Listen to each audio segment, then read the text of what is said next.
Okay, so we are doing balancing redox equations.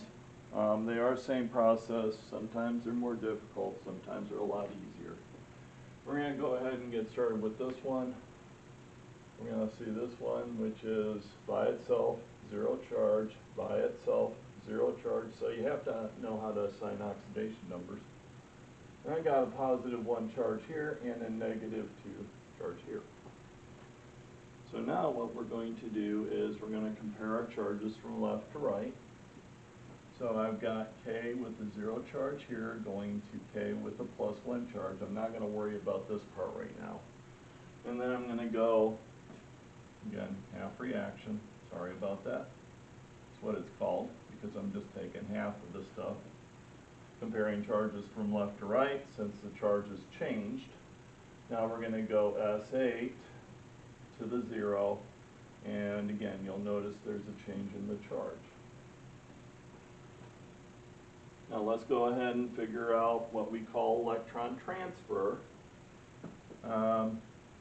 If we're going to look for the one that actually got less in charge, it's the bottom one. So this one had to lose electrons, or no, sorry, gained electrons because it reduced. So we're going to go GER, and it's going to be reduced, and we also call that the oxidizing agent. And the other one's going to lose electrons,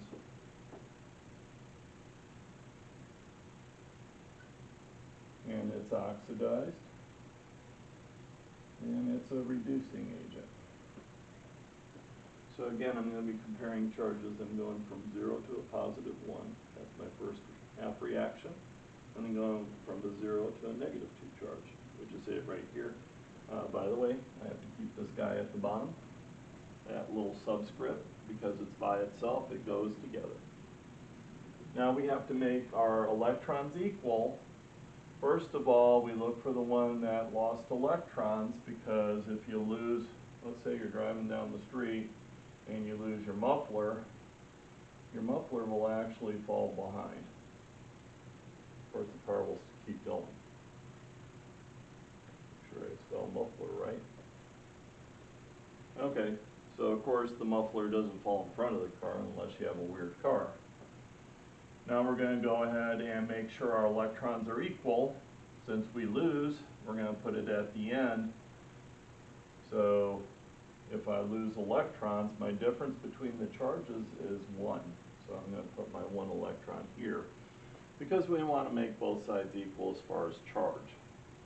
Then we're going to do the same thing over here, but since I gained electrons, it's going to go in the front. Now I want to make the electrons equal. We'll go ahead and do that one first. So I got 2 here. I'm going to put a 2 here. Since I multiplied this by 2, I also got to multiply those by 2. Because again, I still want to make it equal to 0. Now that my electrons are equal, I'm good. Let's go ahead and balance my sulfurs because they're still not the same. I'm going to multiply this one by 8. But now I have 16 negatives, which means with this, I got to make it equal to 16 negatives. Now they're equal on both sides. But the problem is now my electrons have to be equal because we got to make everything equal. Well, if we do that, we're going to have to multiply this one by 8. So now it's going to be 16 multiplied by 8. It's got to be 16. Multiplied by 8, it's got to be 16. Again, we got to make everything equal. It's kind of like algebra rules. If you do it to one side, you got to do it to the other side. Now you'll notice my electrons are equal. Again, I'm just going through this step by step. Now I'm going to take care of this side and just rewrite stuff.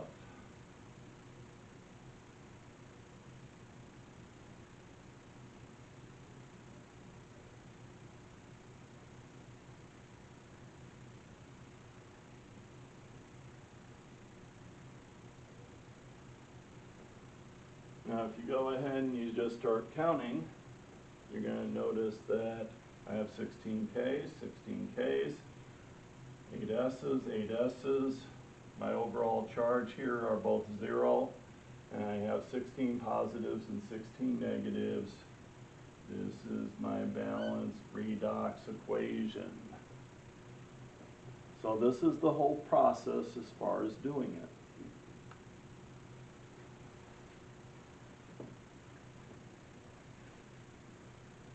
Now just make sure you check at the very end. The other thing is, you're going to notice that this and this are different. So you can't just put 16, 1, and 8 for my coefficients. I would have to put 16, 1, 16, 8.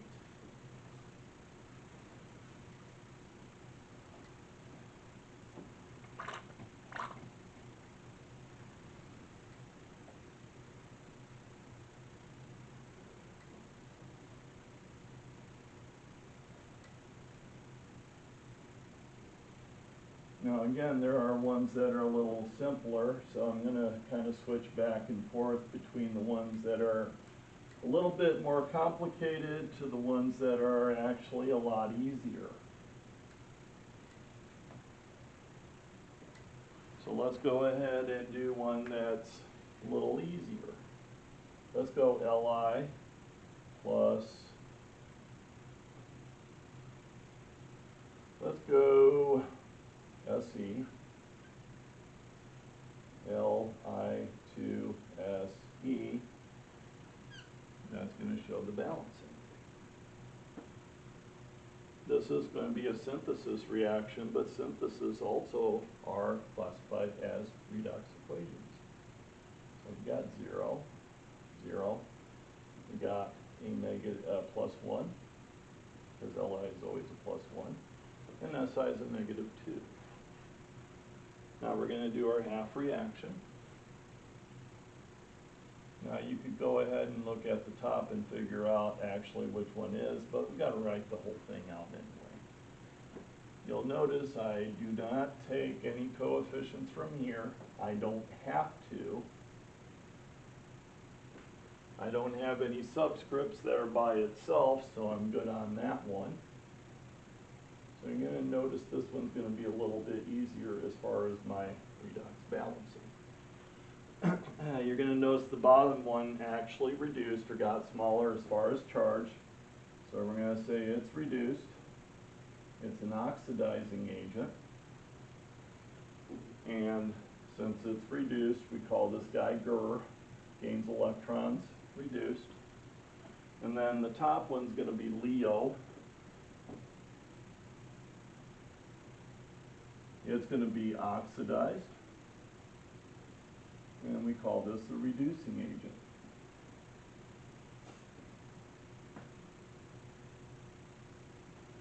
Okay, since I lost my electrons here, again, it's going to be kind of like losing the muffler off the car. It's going to drop off the end. So we're going to go 1 electron here, and then the bottom one gained electrons, so I just put the electrons on the opposite side, just to make them equal to each other. Now you're going to notice that the only thing that's different here is this and this. In order to make this one equal to this, I got to multiply the top times 2. Then I got 2, then I got 2 here. I just cross these two guys out.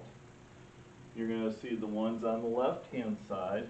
So I got 2 Li's with a 0 charge plus an Se with a 0 charge. And then I got 2 Li's with a positive charge plus Se with a negative 2 charge. And it kind of looks like this. Now if you notice, they are balanced on both sides. I've got my 2 lithiums here, 2 lithiums here, an Se and Se, both zeros. Positive 2, negative 2 is 0. That is my balanced redox equation. Now again, you're going to notice that this one doesn't exactly match up with this one. So if I'm doing my balanced redox equation and doing my coefficients, it's going to be 2, 1, 2, 1.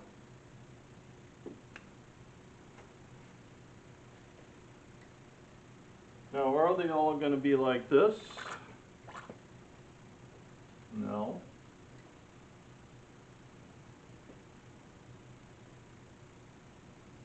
Now let's go ahead and do the other redox that we usually see.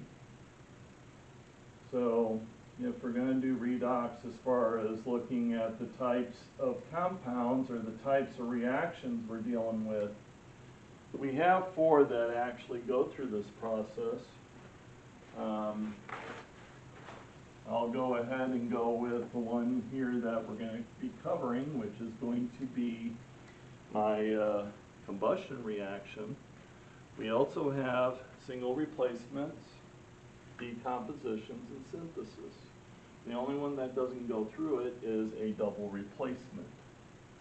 So let's go ahead and go with CH4 plus O2 yields CO2 plus H2O.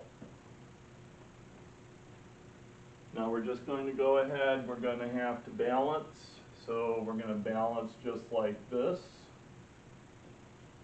We went through balancing earlier, so this one should not be a whole huge reach. We're going to go ahead and start going through our charges. You're going to notice this one's going to be a little bit different because hydrogens are mostly a positive 1. So this one's going to be my -4. Again, carbon is closer to fluorine, so it's going to inherit the negative charge anyway. This one, by itself, a 0. You're going to notice these two guys are in compounds. So we're going to go -2's here, and then we got a +1 here. And on this one here, I've got a -4. It started out as a neutral, so I got to make it equal to a neutral, so I got a -4 and a +4 charge here. So you're going to notice a whole jumble of stuff here. In order to do the half reaction, let's go ahead and take care of the one that's the same. So you're going to notice my H's are the same on both sides. So my H is going to be called the spectator ion because it doesn't change as far as charge.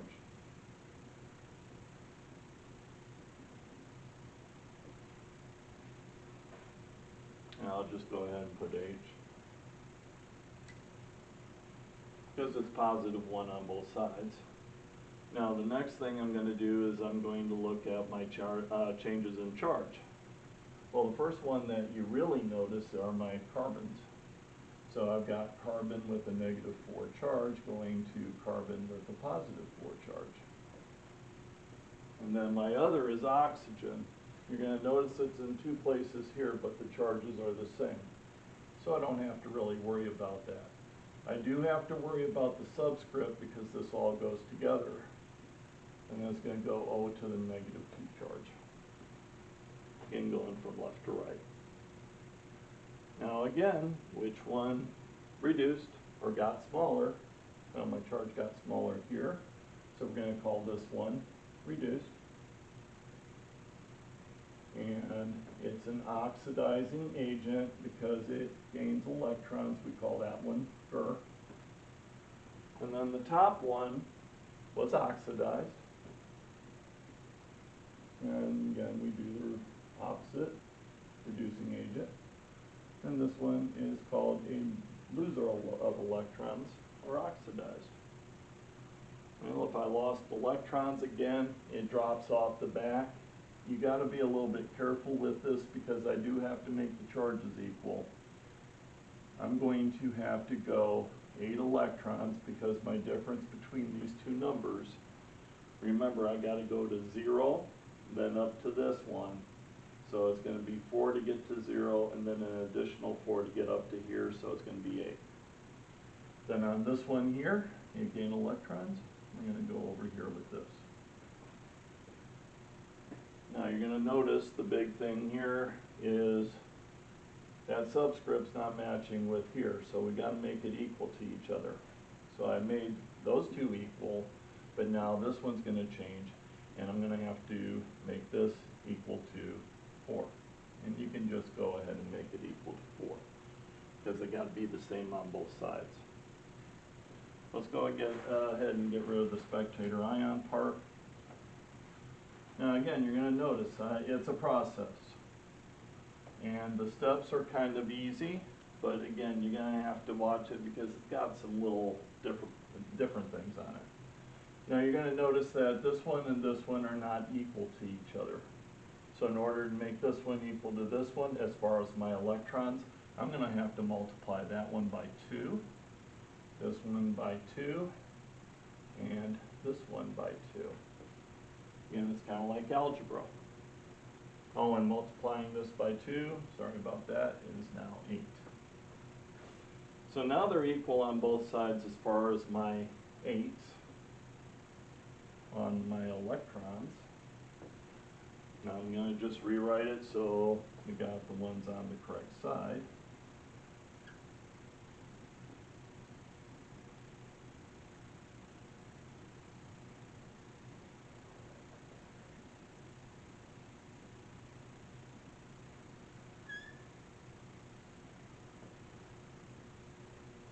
So you're going to notice there's a little bit of a difference here on both sides. Doesn't match up with this part here, because my coefficient's different here. But we are actually balanced because I got 1C, 1C, 4 O's, 4 O's. Got a negative 4 here. That zero's not going to change it. And I got a positive 4 and a negative 8, which equals my charge of a negative 4. This is a balanced redox equation for a combustion reaction.